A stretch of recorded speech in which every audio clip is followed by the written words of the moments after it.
We're recording now. I'm going to redo my introduction for the recording.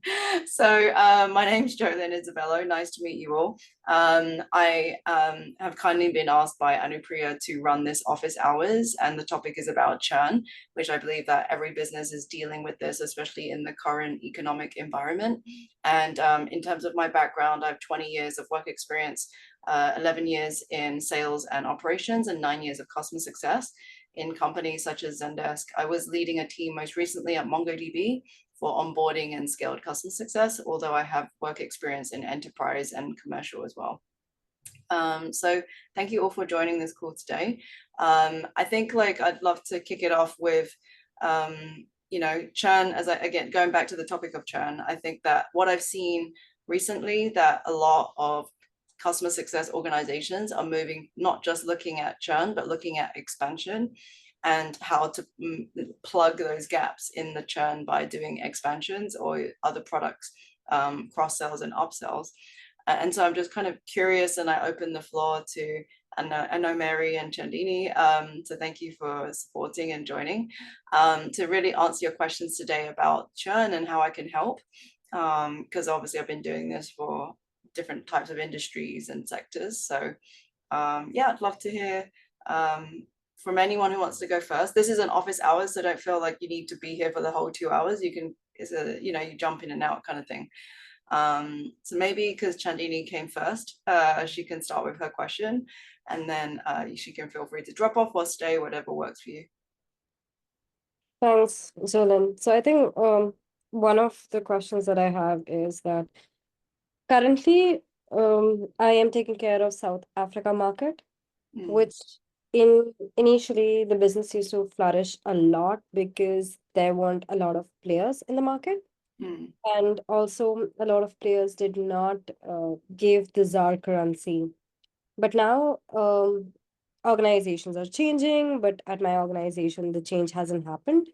So we are still quoting our prices in US dollars, which in current macroeconomics has been really tough, right? So that's why we are also seeing a lot of churn. Now, I know pricing is always like a sensitive topic because sometimes it is uncontrollable and sometimes it is controllable. So what are the ways that we can probably drive conversations away from maybe just a feature-driven conversation or even a price-driven conversation? Yeah, I think this is a really relevant topic. A lot of companies are cost cutting, and it's a big reason for companies to churn.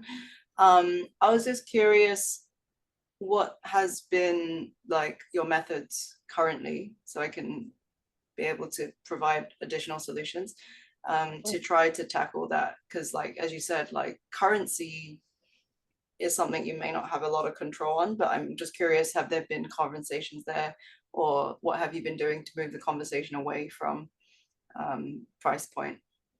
Okay, so I think the first thing whenever a client says pricing, I kind of want to understand what really changed. So first, either I would do my research by myself and see if there has been some um, conditions that have changed the strategy for the organization.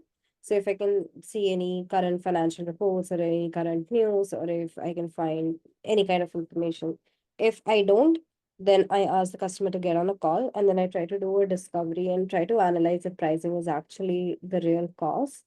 And when, let's take, for example, pricing is a cost, like that's an actual reason, then I try to pivot the conversation to the value. So if in, let's say today a competitor is giving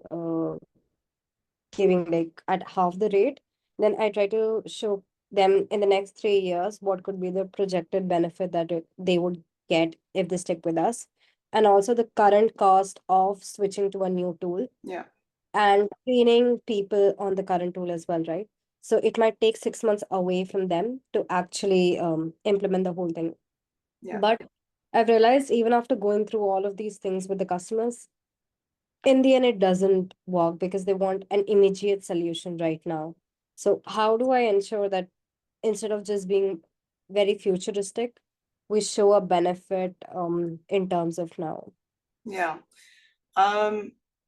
I think like what the method you're doing is really good. And that was probably one thing I'm sure, you know, I would have mentioned since you already mentioned it, that's a good thing. Like ROI analysis is very good to show customers the long-term benefits and the pain of changing. Hopefully you have competitive information or other industry information or data to present to the customer. Is that available on hand to demonstrate maybe a case study or something that's helping other customers in the same industry? Not so much. Not many. Okay. Mm. Okay. I think like if you haven't, that could be something you could create. So maybe if it doesn't exist already, you could start to, hopefully this customer, you can build a stronger relationship over time and get them on your side. I think the customers are always going to talk about price, but I agree that we should talk about the value. Like, what do they use your solutions for? Are they using every single feature? You know, they might not be. So you may want to flag some of the additional parts of your solution that they're not using. And then the other thing is multi-threading into other departments. So if, let's say, like part of your, if they do churn, but not completely churn, then maybe you can offset the difference in another division and get them to buy in as well. And depending how good is your relationship with the customer, would they be willing to introduce to other divisions, or are they quite? So it's relatively a new account for me. Okay, so you need to take time. Does the AE have a good relationship with the account? Medium. Medium. Okay, maybe you can leverage their connections since they might be working on the account longer than you and they're the one that sold the deal initially. I'm sure you're already speaking with your AE, but I think it's good to find out from the AE, why did they buy in the first place? If you haven't already had that conversation, to be able to find out what were the drivers for this deal and whether you could reuse those in your conversations. And then, you know, as you know, in the past, we've also looked at data to convince the customer of the industry data and also the like usage of your product data to convince them. And maybe you can have an immediate return in term, like I know you said you were doing like an ROI calculator for long term, but maybe you can talk about the immediate term, like how much time are they saving? How much is that an investment in a human being versus they've saved that cost from that month or the next 1 to 2 months. So maybe focusing more short term might be better in your numbers versus long term. So maybe you could cut that down as well. These are just some solutions, and I hope I've given you a different perspective on how to approach it. Does that help somewhat? Yeah, I think the short-term value realization could be beneficial. Yeah. So and that what at you may least want to do, coming month. Sorry, keep going. Your voice broke in between, so I wasn't sure if it was on All my right. side. But Yeah, sorry. I was gonna also say that maybe in the long term, you can also work with your leadership to try to put the currency in local currency, or to have a alternative pricing for South Africa based on your research and put together a business case. That's something I would do more long term. The short term is obviously helping the customer with their issue yeah. and trying to resolve it. But I think on the flip side, you can also work with your leadership to put together a business proposal to change the currency or to give a special pricing for that region. Yeah, that is also good advice. Also, then. Cool, no problem.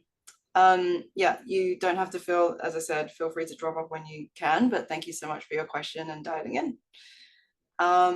All right, I think we can move to Vaibhav, who was here second. Yeah, sure. Thank you so much.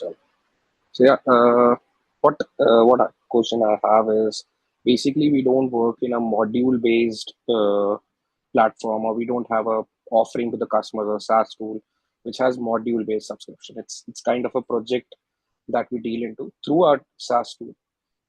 So what happens usually, even after maintaining, I know there would be a point when I address this. You would say the relationship would come into matter. We maintain relationships with our clients.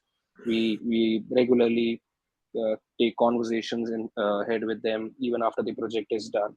But the major problem that we face when we are into a project based kind of a SaaS tool is that when the renewals are approaching, so there are a lot of conversations on the pricing first of all, which Chandni already like asked you about, and also like the duplicacy of the efforts, because there are a lot of things that the client has already done in the year one engagement, and they are like, why should we pay you for the same efforts in the year two? Because and they are right on their terms, but the organization as an organization, the organization can't afford to like have the contractions, because the deals are usually signed for 3 years or 2 years. Uh, so how do you take a renewal discussion, or maybe because usually the churns happens, I believe all the churns happens on the renewals itself. Uh, there are a very few projects that would churn mid of the year. Okay, so how do you like Yeah. what's your take how to tackle a churn or a renewal discussion during first keeping in mind that it's a project based engagement and there are duplicacy of efforts in year one and year two and so on. Yeah. So just to understand, you have 2 to 3 year renewals, but then the solution or service you're providing is project based. Yes, so we sign up the agreement for first 3 years. Okay. The pricing remains the same for first 3 years. The and it's a yearly subscription that they have to take. For Right. example, it's a $10,000 deal. They have to pay $10,000 for first 3 years, and if there is any increment, that would happen only after 3 years. Okay, got it. So like it's not based on hours, it's more about the outcomes of a project. Is that correct? Yes, exactly. Exactly. Okay. How long has your customer success organization existed? It has been like almost 2.5 years now. Okay, so this is the first time this is happening, like coming across a customer that's beyond 2 years? No, so No, so we you are like we renew them on yearly basis, as I mentioned. We have to renew them on a yearly basis. okay.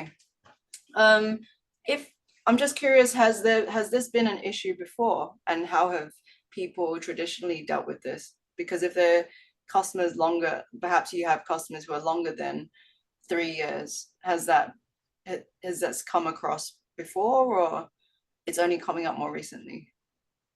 It's coming up more recently, and especially in the EU market. If I tell you about that, EU market is something which we all know that is suffering of some crisis all over.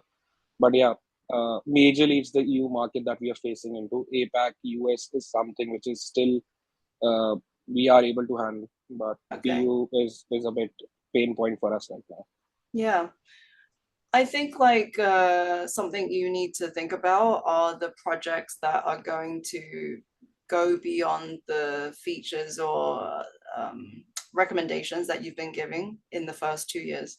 So maybe you haven't come up with them yet, but I think as a team, collective team, perhaps you could brainstorm. Do you have CSMs in other countries, or is it just in Asia? Yes, we do have. Maybe you can brainstorm get a like task team. So get a few people from each region to come together. Maybe those who have been in the company longer, and maybe like a mixture of individuals at different levels, right? Gets this task team to think about what new things can we recommend to our customers, or are there parts of the roadmap that you could mention that are not being used? I think could help you fill in the gap for those clients that have already run through the motions of the regular solutions that have been running for the past 2 years. Could that be a way to overcome this objection? Got it. So basically, you mean that there should be kind of a more feature adoption. But we do have a tool. It's just not the project that we are handling. We handle the project through the GRC tool. So what you want to say here is, or what's your point is, like, there should be regular enhancements in the features that we are offering to the customers, and then the adoption of these features can help us to make sure that the clients stick to us. Yes, yes. It's not, I think it's a mixture. Obviously, we can't just go feature, feature, feature. It needs to be value, and that needs to be targeted.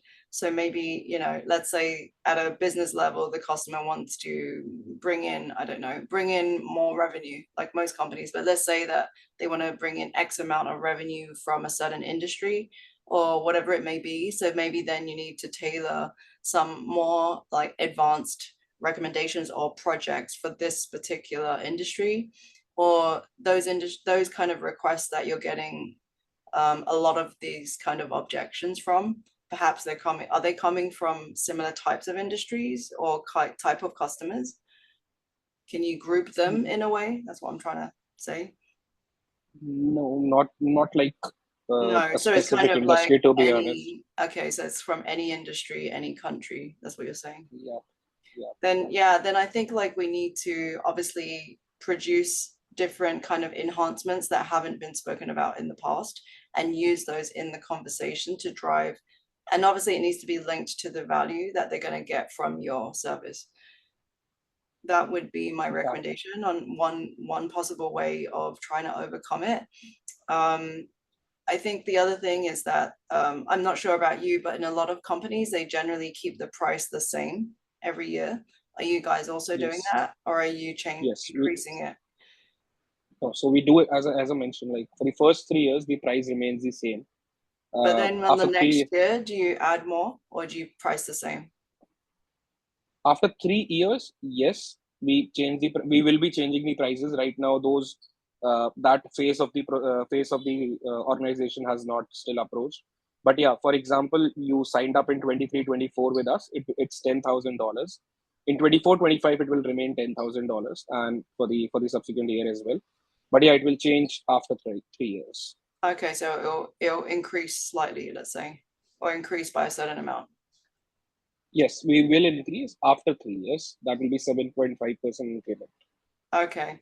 What kind of conversations do you have to convince customers that this increase in price is valid? So yeah, that phase, that's what I'm saying. That phase of increment of the of their what do you call yearly subscriptions has not approached yet, because the organization itself is 2.5 years old as of now. Right. So right. the changes of the pricing would be happening from 2025. I see. Okay. I think like then you may need to think about, as an organization, how are we communicating that to customers? Whether that's like I've seen companies in the past that I've worked for, they send an email blast to customers and they say, please be aware that our pricing is changes. This is due to, I don't know, increased enhancements and research going into your solutions to make them better for you, XYZ. And it's been like from a blast perspective. If that's not how the company operates, you may want to tell them upfront that, and this is why renewal conversations early are crucial. I think you should not wait until the last minute to have this renewal conversation, and perhaps think about having that, 9 months in advance, maybe 1 year in advance, because that way you have more time to speak with your customer about the benefits versus being surprised and you're talking to them in the last 3 months and they've already started shopping around and looking at other solutions. The earlier the better it is for you. So this is some other techniques for you to think about to try to show value of your solutions and the subscription that they're paying for. Got it. Are those does that help answer your question? Yeah, to some extent, yes, definitely. Okay, cool. Well, did you have any further questions or anything else I can help? No, I guess we can move ahead with that. Okay. Thank you so much, Vaibhav, for dialing in, and I hope that you were able to get some sort of answer to your question. Thank you so much. Thank you. Okay. All right. Hi, Mary. I was on mute. Hello. How are you? Yeah. So I was listening to your discussion with Vaibhav, and just follow-up question to that. So it's really interesting. I know we've worked previously with our customers in the past, and Yes. you were always mentioning to do renewal discussions like a year in advance or something. I'm just curious to know like what else we can do to have those discussions aside from our regular business reviews and our catch-ups with them. What else do you think that we can come up with to, in order to keep the customer engaged with us and avoid shopping other solutions around? So, Yeah. just to have 100, like 90% that they would renew with us. So what do you think? What else we can do on that? I think like you need to keep building trust, not just in your engagements. Perhaps you'll have events in their country or you're visiting a certain country to try and get them out to know them outside of the business world, like office, let's say. So some of my meetings, I would try and mix them up and not just have like if I'm having a catch up, I won't just do it in the office. We might have a coffee or a lunch instead and catch up that way. And I think that really provides a different platform to build relationships in a different way and to build trust and to get to know your customer better. Because I feel like customers are very different. They behave very differently when they're put in a different location. So you might want to consider inviting them to other kind of events like that are being run by your company, or try to have opportunities to meet them. That will help you to have a more solid conversation as you come towards your renewal. I do think that having the mixture of those meetings that you mentioned, like check-ins or like QBRs and things like that, are pretty going to be good for you and beneficial.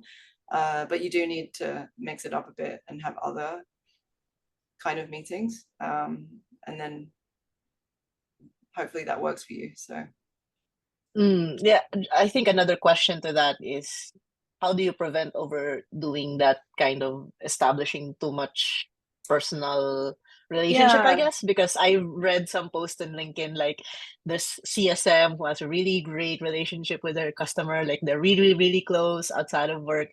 And then in just one sweep, like that customers told her that, hey, we're already churning, we're moving away. So it took her like, it surprised her that, hey, we had such a great thing going. How come, I didn't even notice that you're leaving, or you didn't mention it to me? And that customer told the CSM that because you're too kind, you're too, we're too close already. So I'm just curious to know, like, yeah.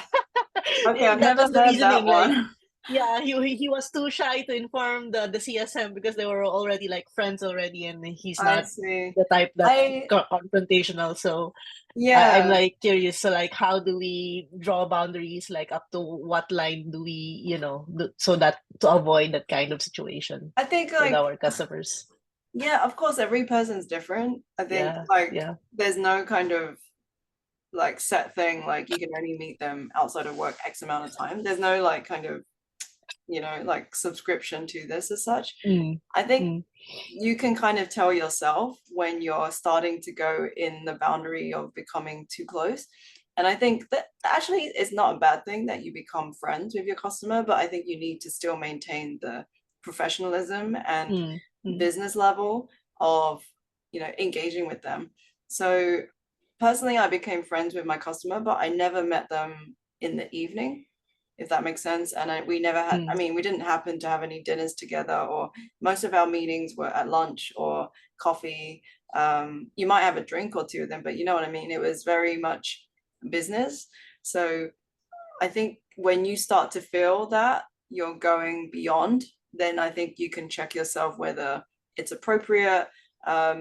And you should be asking, like, depending on how close you are, like, well, actually, you should always be asking how happy they are with your solution, and are they speaking to other people? Like, this is something that I think a lot of people are shy to ask.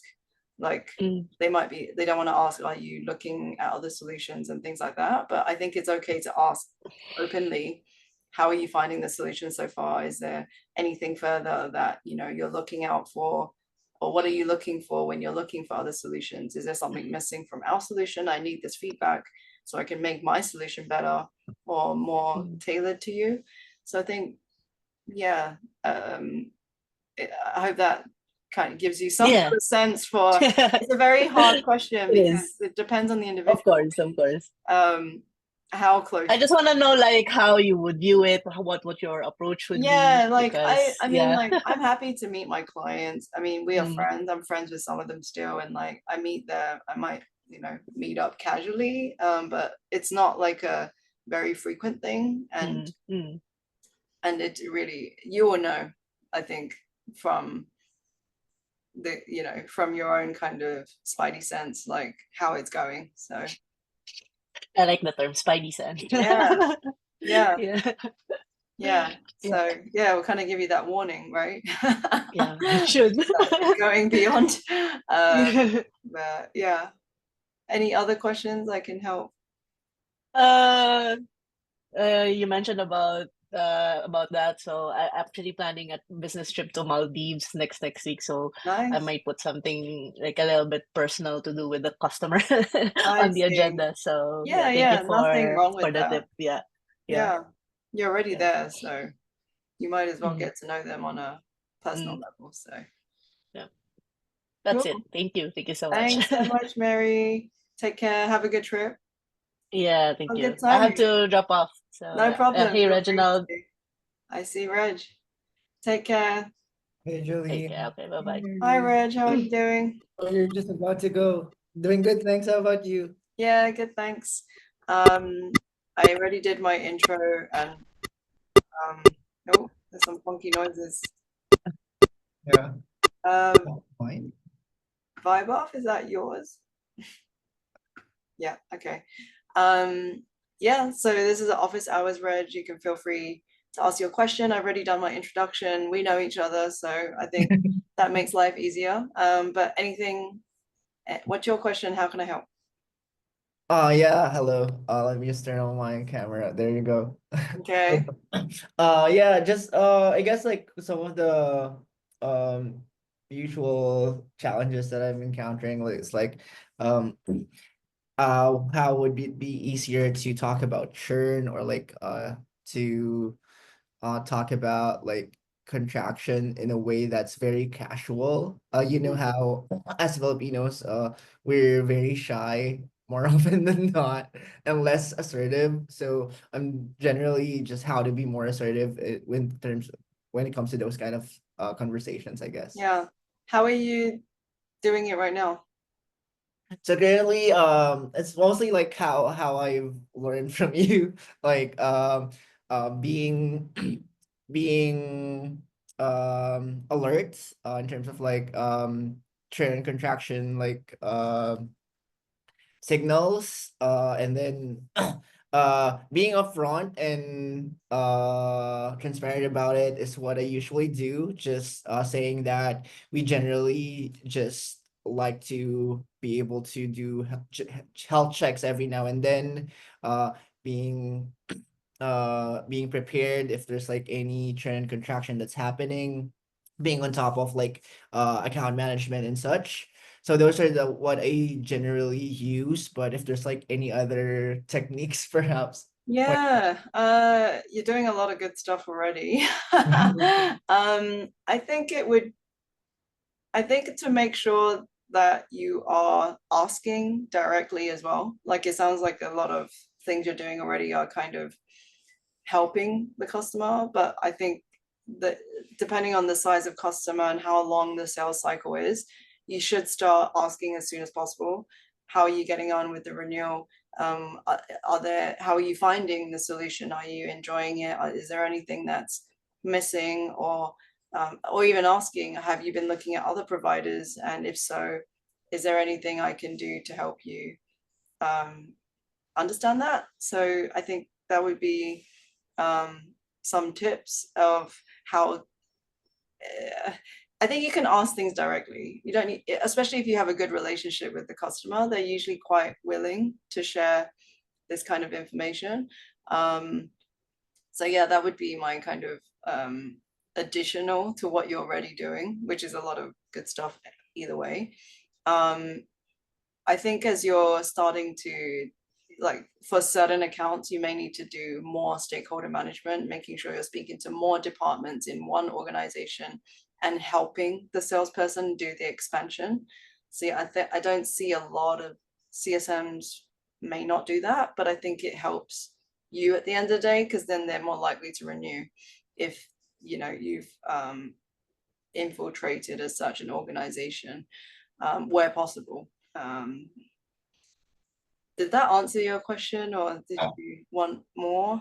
Yeah, it did. It did. It was really helpful. I guess like another thing, and and also like piggybacking to what you said, do you talk differently when it's someone from like C-level, like the questions the way that you ask your questions about churn and contraction, do you ask it differently if it's someone from C-level leadership or just someone from managerial operations and such? Yeah, that's a good question, because I'm quite direct to whoever I talk to.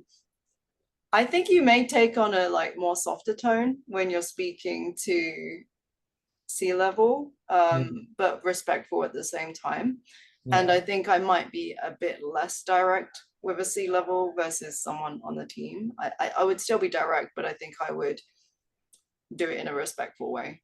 I'm not saying that I don't respect people underneath the C-level, but you know what I mean? It's a different use of language. It's hard to explain, but I think I would add more kind of yeah, like being very hard to articulate. I think I would be gentle in the way I ask it, but I would ask directly, because at the end of the day, if they are the economic buyer, you don't want to walk around the problem. You can just talk about it. And I think you show your respect from knowing the data, knowing the account really well, and by doing so, that helps you to have these strategic conversations and to get the answer from them. So I think if you have managed to get them on a call, that's the perfect time to ask them. So yeah. Sure. Got it. Thanks for that. Yeah. And I would definitely use the nuggets from his or her team in the conversation. So like, oh, your team member told me XYZ. How do you feel about that? Like, use that to enhance your conversation as well. Yes, I've been doing that actually, and that helps a lot. Yeah, I'm great to hear that. Something I've learned from you as well. Okay. Nice. Any other questions? Maybe I'll let Chandini ask some questions first. Sure. Yeah, she asked one earlier, but maybe she has more. Hi, Chandini. Hello. Hi, Raj. Hi, Jolyn. Hi. Okay, so because we were talking about C-level execs, right, and what should we talk to them at times as well. Okay, so I recently did an ABR, and it was a very strange ABR because I did a lot of research and I wanted to make sure that the ABR is conversational. So I asked questions from their financial reports, and I said that while I was doing my research, I came to know this is the projected growth that you have, blah, blah, blah. And then I asked them, what are your strategies to make sure that you are achieving these growths? And when I asked that question, the CIO was like, I am not comfortable answering this question. And what is the purpose of asking me questions like this? And this was the first time I was meeting them, so I wasn't really sure, like, where is this coming from? And I kind of explained that we're asking this so that we can have a better strategic alignment, and that we can help you to achieve your business goals. And then we were recording the session, so they felt uncomfortable as well. So I said, we can stop the recording and we can probably like move on further from here. Then I asked a very normal question again, and the same thing kept coming. And then in the end, this person mentioned that I don't understand why you want to know about how our business operates, and we don't want to share anything with you because you work with our competition as well. And that time, the AM came in between and mentioned that we anyway we not just work with competitors in your industry, we work with competition across. But of course, we are also obligated not to share because every time we sign a contract, we also have a clause for NDA, right? Yeah. So Yeah. it's not like we will be sharing the information that you are sharing with us. But because I had never had an experience along these lines, I Mm, wanted to, and also sometimes the first time you're talking to an exec could be in an EBR. yeah. So I wanted to understand how can we possibly, even after so much research and everything, make sure that the customer is not suspicious of our questioning. Yeah. So it's good that you did a lot of background research, firstly, on the company, and that you've, prepared yourself for other kind of questions that might come up. Usually, if I get that kind of reaction, I will do very similar to you, like explain that this is used for, I think the first thing, I don't know if you did it, but apologize. Did you do that? Okay. No. So I think that's something, and you're not, the way to do it is obviously you have to be very careful. So I think if they give you a bad reaction or a reaction you did not expect, you say, I'm really sorry you feel that way. I just want to explain that why I'm asking this kind of question. And then you can then say, it's because I want to do the strategic alignment, etc., etc. You can then mention perhaps another customer that you'd have to say their name, but say, I'd had a similar conversation from the CIO from a similar industry or from a different industry. They mentioned their strategy, and I was then able to help them execute XYZ. So you can then bring in your credibility of the work that you've done with other companies into this conversation to make them feel better. But something that might be a good kind of takeaway and a learning for you next time is that when you know you're going to ask a very sensitive question, you may want to put the buffer before you ask the question. So just say that I'm about to ask you a question, which is related to your strategy, and I just wanted to let you know that some people may feel, I hope it doesn't, I just want to explain myself why I'm asking this kind of question, and then ask the question. So I think that way you've kind of prepared them for the kind of question you're about to ask. Does that make sense? Yes, I think the first saying sorry and then explaining works really well. But I had a question about saying something along the lines like, I'm going to ask a question. And Yeah. For me, I feel like, wouldn't that set a context where the person will anyway feel a little bit more suspicious if I say something on the lines that this question could possibly be a little more towards your strategy, and You maybe you might might not. you might want to say all of that once you gauge their reaction. So let's say Yeah. you ask the question and then their face starts to get unhappy. Then you can say, you look uncomfortable. I just want to give a bit of context as to why I'm asking this, and then maybe use that as a way to help. That's why I think turning on Zoom video is so important, because Yes. as you know, like when you're talking to a client and you can't see how they react, or even sometimes you can tell from their tone when they're feeling uncomfortable, then maybe you can use that time to explain instead of buffering the question before you've asked it. Okay. I think that sounds like something that could work more, because with I have noticed, at least in the current region I am in, that they can close up really quickly because they're always suspicious I at see. times. Yeah, of course. Yeah. Putting in questions, I mean, putting in a buffer before the question could maybe even make them more not Paranoid. willing to answer, right? Yeah. Yeah. But a good suggestion was definitely saying sorry first. Yeah. I think it's like acknowledging, or even telling them, like, acknowledge you might feel uncomfortable. Yeah. And then going on to say something is kind of like respecting that they feel a certain way. And I think people like it when they're acknowledged about their feeling, or Sure. how they're feeling about something. So that helps. Yeah, absolutely. Thanks, Jolyn. No problem, Chandini. You have another one, Reg? Yeah, I do. Yeah. So as you know, I'm more accustomed to doing QBRs or business reviews over Zoom. Yeah. Actually, all of the business reviews that I've done are all through Zoom. But Yeah. my new position right now, I'm actually handling the PH market and some Mm. Southeast Asian markets. So Oh, I'll great. probably be doing all of those moving forward in person. Okay. So just wanted to ask if there's like anything that you do differently during BRs that's done digitally and then in person. And I think,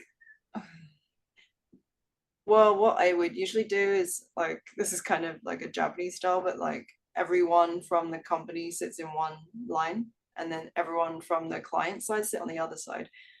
I kind of make a point to do that, because that way you can see how people are reacting, versus if you just sit randomly and then you're looking across different parts of the table. So make sure that you can see all your clients at once if possible. So similar to a Zoom, but like in real life, right? I think that's one thing I would do. I mean, that you're more conscious of when you sit down. So I usually get everyone to sit who's with me, like whether it's the AE and we sit on one side, they sit on the other side. But I think in the Japan way, they're a bit more extreme. They sit like seniority down to junior. So you don't need to go to that level. But I think like making sure that you do that. I usually sit near the projector wire. So when you're presenting, you need to usually have a HDMI or whatever to your laptop. So I purposely sit as well somewhere that is near to that, and that I can see the screen, and I can also see my clients at the same time. So this is another aspect you need to think about. Yeah, I mean, I think from a like preparation standpoint, the opposite could be said, that it actually gives you a good sense of what kind of work environment they have. You can see like, are people very collaborative? Are they and that kind of gives you a sense of what kind of, maybe the person is like that as well. Like, are they also collaborative? Are they sharing? Are they getting it because everyone in the company is like that, or whatever it may be? Just gives you a sense of what the vibes are. The vibes give you a good sense of, how the culture is of the company. So yeah, those are just some of the things from my experience from when I go for client meetings. But as I said, sometimes you should take it out the office. I think for QBRs, EBRs, no. But if you're doing like a casual check-in, then people love going to coffee shops. So Yeah, for sure. Got yeah. it. Thanks for that. Can I also add something? Yes. So this happened to me as well, moving to my new organization, because it was the first time that I was doing ABRs and BRs in person. I think one thing that we don't realize when we are on Zoom is that we can't see them completely. So there would be times that when you are in person, you'll see them fidget a lot. Like some customers, they tend to fidget, Yes. and you might feel that maybe they're not listening to you. And I think sometimes that kind of makes you lose your confidence. But I think for us to kind of keep telling ourselves is that people are different and they behave differently outside of Zoom. So it's very important that the social cues that we're trying to see the same way that we see in Zoom may not be the same way. So if there are certain people who are maybe looking at their phone and not, we can kind of zone them out as well. But then while asking questions, we come back and check to ask their opinions as well, because then we'll be able to make the right assessment if everybody is engaged in the meeting or not. Yeah, that's a good point. Like sometimes people are on their phone or they're checking something, and there's different ways to react to that. Some people, they immediately ask them a question, which obviously throws them, or ask them for their opinion. Some people stop, like I've seen people stop talking and just look at this person. So I think there's like different ways to deal with the situation. That's really up to you how you want to own that. usually if that's happening, I feel like it's on me to change the way I'm speaking or the context of what I'm talking about, because it's not engaging them. So then it means that my content is not interesting for everyone in the room. And maybe that's on purpose, maybe because your content is relevant to one particular thing that is not of relevance to them, or whatever it may be. But you may want to then switch what you're speaking about to become relevant to engage them as well. So hopefully that could be something just that you catch as you're presenting as well. Thank you for those. Those are really good points. Thank you. Yeah, and eye contact. Make sure you have eye contact with everyone. Yeah. Yeah. It's like a sweep of the room. Yeah. Back and forth, but yeah. I'm thinking if I have some other questions, but yeah. That's okay. You Great. can ping me anytime. Otherwise, cool. Anupriya, how does this normally work? We've done 1 hour. We don't have anyone else right now. Shall I just wait a bit?